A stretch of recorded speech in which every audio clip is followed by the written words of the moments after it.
Сиз жакында Кыргызстандын китеп сүйүүчүлөрүнө ушул 2 китеп тартууладыңыз. Анын бири Айкөл Манас оюндары деген китеп экен. Мазмуну боюнча бул китепте кыргыз элинин баардык улуттук оюндары эле эмес, анын ичинде ат оюндары жөнүндө энциклопедиялык негизде маалымат берилген экен. Мындай китепти жазууга эмне түрткү болду? Деги эле бул китеп кандай окурмандарга тартууланды? Бул китеп эми мындан 3 жыл мурун улуттук оюнда спорттун улуттук түрлөрү дирекциясы борбору деген бар. Азыр дирекция деп аталып жүрөт.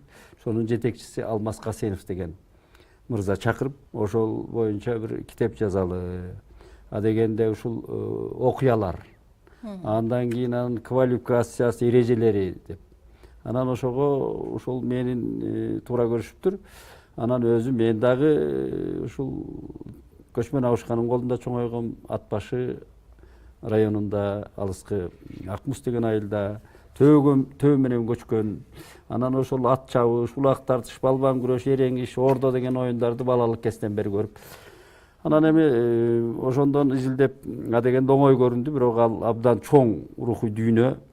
Анан изилдей келгенде Советтер Союзунун учурунда мындай конкреттештирилип, мындай жолго коюлуп изилденген эмес. Анан эми ошол максатта изилдеп, колдон келишинче элден, баягы осунда сөзү бар кишилерден угуп, тигиндей мындай кылып жүрүп, анан ушу биринчи томдугун чыгардык.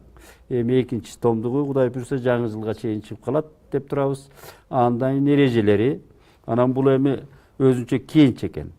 Бул улуттук оюндар эсептей келгенде чоңдордуку, балдардыкы болуп, эми ал так эсеби жок, 500дөй оюн бар деп эсептелип атат.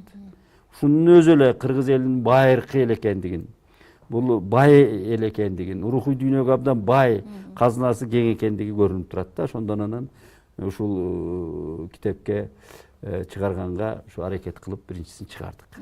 Бул китепти карап отуруп, Манастан баштап, Манаста айтылган ат оюндары жөнүндө да сөз болгон экен. Эми бул сиз өзүңүз жогоруда айтып кетпедиңизби? Бул кыргыз элинин тарыхында ат оюндары жөнүндөгү маалыматтар көп эле. Бирок сиз жогоруда айткандай, СССР доорунда улут деген түшүнүктү жоюп, жалпы совет эли деген сезимди калыптандырыш үчүн улуттардын улуттук оюндары жөнүндө, каада салттары жөнүндөгү маалыматтардын баардыгы бир кандайдыр бир чектөө болчу эмес беле? Кыргызстан эгемендик алгандан бери ушул кыргыз элинин улуттук оюндары, анын ичинде ушул ат оюндары кайра жанданып жатат, жана улуттук эрежелери таза сакталып жатат деп айта алабызбы? Эми таза сакталып жатат деп айта албайбыз. Бул эрежелер ошо мезгилге жараша өзгөрөт экен да. Эми дүйнөдө деле оюндун баары, спорттук оюндар ошондой өзгөрүп келген. Маселен, Көкбөрүнү алсак, жана Тайгазан деген киргиз элде мына кийинчерээк. Болбосо кенен эле талаага чыгып эле кыргыздар бир көрпөчө же бул мындай чек коюп алып тарта беришкен улакты илгери, Көкбөрү тартканда.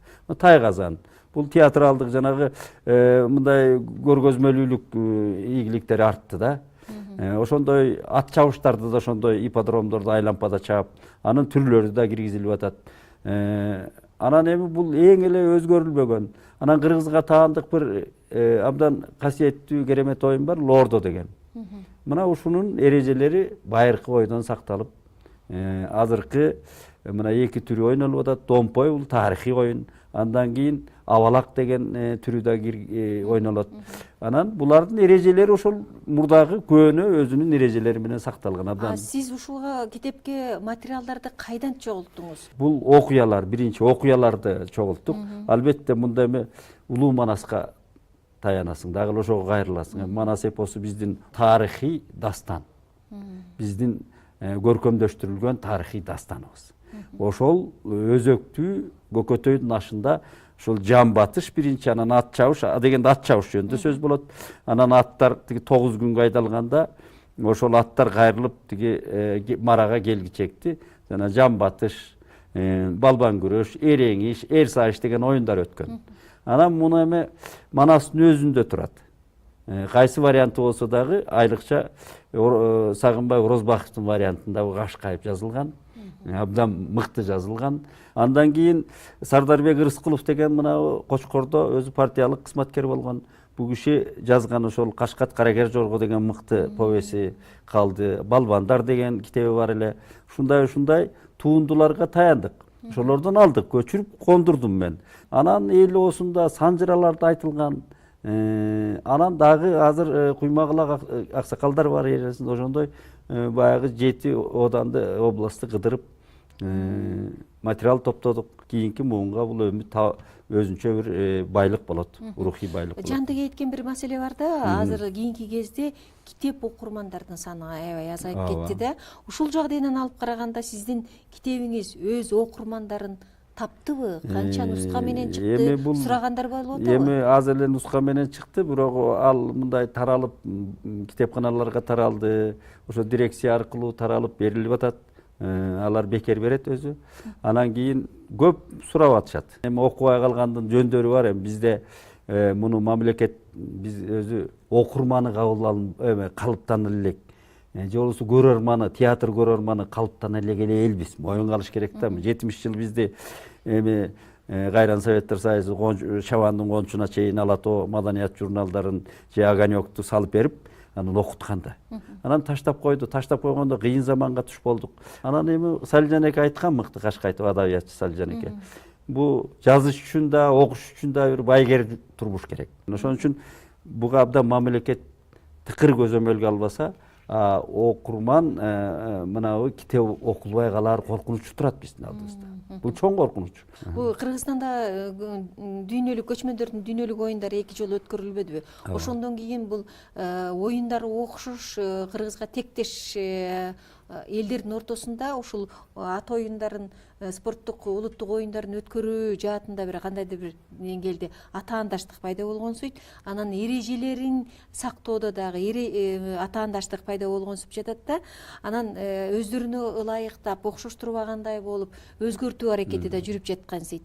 Ушуга сиз макулсузбу? Анан Кыргыздын өзүнүн улуттук оюндарын, анын ичинде ат оюндарынын эрежелерин өзгөртсө дагы бир турмушка мындай ылайыктап, бирок нугун өзгөртпөй сактап калуу үчүн эмне кылуу керек? Эгизи көчмөндөрдүн өзөгүн түрк тилдүү элдер түзөт өзү.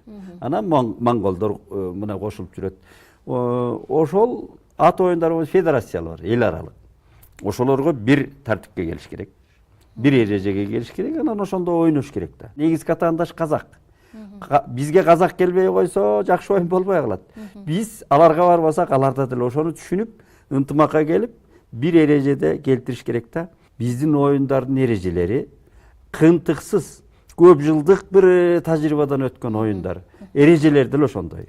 Эми кандай эл болбосун, кандай каада салты болбосун, анан кандай оюндар болбосун, ошол элдин өнүгүүсүнө бирдей бир көз карашты калыптандыруусу, анан кийин жаштарды тарбиялоосуна курал катары пайда болгон, калыптандырган, колдонулган да. Мына ушул жагдайдан алып караганда, кыргыз элинин улуттук оюндары элди бириктирген күч, курал болуп жатабы азыр? Албетте. Бул оюндар эми кыргыз кымыз ичип эле бир төрлөрдө, жайлоолордо жатып алып эриккенде чыккан оюндар. Бул турмуштун зарылчылыгынан пайда болгон оюндар. Маселен, Ордо оюнун алсак, мына бул байыркы оюн. Бунда Ордо деген сөз мамлекеттик борборду, резиденцияны түшүндүрөт. Ордо деген ат. Сөз этимология өзү. Ордо оюну бүт ушул мамлекетти коргоо, же болбосо башка тиги кол салган убактарда жанагы бүт согуштук стратегия, тактика мындай айтканда.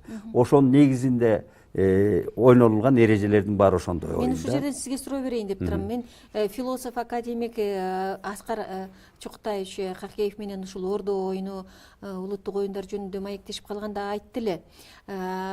Ушул Ордо оюнунун өзүнүн эрежеси бар. Анан ал эрежени хан болом деген адам ошол эрежени билиш керек, анан эрежени бузбаш керек. Эгер эрежени бузса, анда хандыгы талашка түшөт. Хан талаш оюндары башталат деп айтты эле. Демек, бул экөөнүн ортосунда кандайдыр бир байланыш барбы? Албетте. Бул эми деги эле хан, президент, эл башкарам деген адам биздин рухубузду, каада салтыбызды, макал лакаттарыбызды мыкты билиш керек да. мыкты билиш керек, буга кайрылып туруш керек. Бул тамыр да биздин элдин өзөгү, тамыры. Тамырынан ажыраган эл деле, жетекчи деле ал кыйратпайт, узакка барбайт. Эң эле туура ордону окуса, ошол мамлекеттин башкаруунун түйүндөрү жатат ошонун ичинде. Абдан мыкты. Бул өзү чоң турмуштук сабак болгон. Анан көчмөндөр муну менен коргонгон улуттук оюндары. Ошол жан сактоонун, коргонуунун, мекенди коргоонун, өзүн коргоонун эле тактикаларынан ойлонуп чыгарылган оюндар.